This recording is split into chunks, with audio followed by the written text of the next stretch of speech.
All right, folks, are you finally ready? Is that enough preamble? Are we ready to get into the good stuff on the camera? All right, so let's get into the controls of the camera. And the way that I like to do this is I just like to take a tour of the camera and talk about everything going around all the different sides of the camera.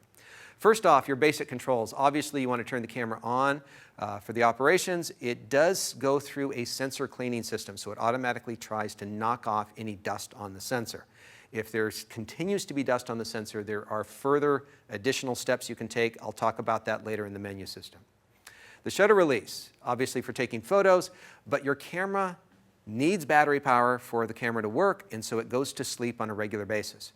To wake it up from its little nap that it likes to take, you press halfway down on the shutter release. If you're in the menu system and you're just like, I don't know where I am, I just want to get back out, I just want to shoot photos, press halfway down on the shutter release, and it always goes back to the shooting mode.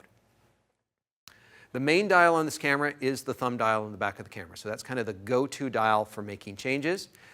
But there is a sub-command dial on the front of the camera, and I occasionally forget main and sub, and I will call it the rear and the front, which is pretty obvious just where they are. And so I may use either of those terms.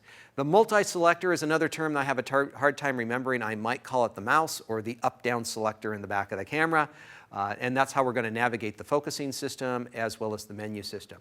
Be aware that if that multi-selector is not working for you, there is a lock switch that locks it and prevents it from being bumped. There are some people like myself that are left-eyed, and their nose will bump into this, and this is why that lock is there, so that you don't accidentally bump it when you didn't intend to. New on this camera is the little sub-selector, which we will probably be calling the joystick. And so it's great for navigating and moving those focusing points around, but you're going to be able to do a number of other things with it as well. Now, slightly confusing on the Nikon cameras is something that I don't even know that it has an official name, but I call it the center button. There's a button in the middle of the multi-selector, and you can frequently use this for selecting something. So you've highlighted something and you say, okay, yeah, that's the thing I want. You can press that center button. But sometimes that center button doesn't work, and you have to go over and press the actual OK button, because it says press OK, and sometimes the center button acts as an OK button, and other times it doesn't. So they are two separate buttons, but they sometimes have overlapping controls. Now, the way Nikon buttons work is a little different. Wow, I'm explaining how buttons work right now. You have to press down on the button and hold it down while you turn the dial. It's kind of a safety precaution so that you don't accidentally make a change in the quality setting, for instance. You've got to keep the button held down and then you turn it.